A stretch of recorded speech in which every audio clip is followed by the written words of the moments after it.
পিছনে যাবেন না, ডাইনিটা পাবেন না, সোজা। ঠিক আছে তো? ঠিক আছে, ধন্যবাদ। এখন আমি আপনাদের সামনে কমিটি ঘোষণা করছি।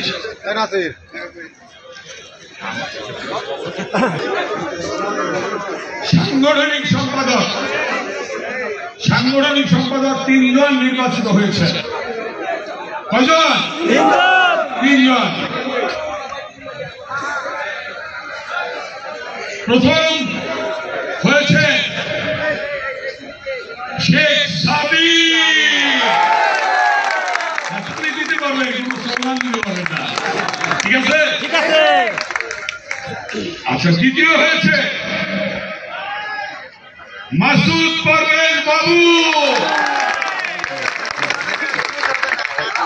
তৃতীয় হয়েছে হাসানুর রশিদ মিরাজ। 3 জন সাধারণ সম্পাদক। ঠিক আছে? ঠিক আছে। আচ্ছা, সাধারণ সম্পাদক পদে নির্বাচিত হয়েছে শফিকুল আলম তুহিন।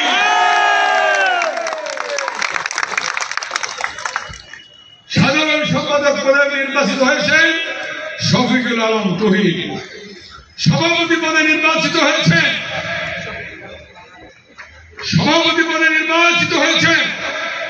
Advocate SM. শফিকুল আলম মন্ডল।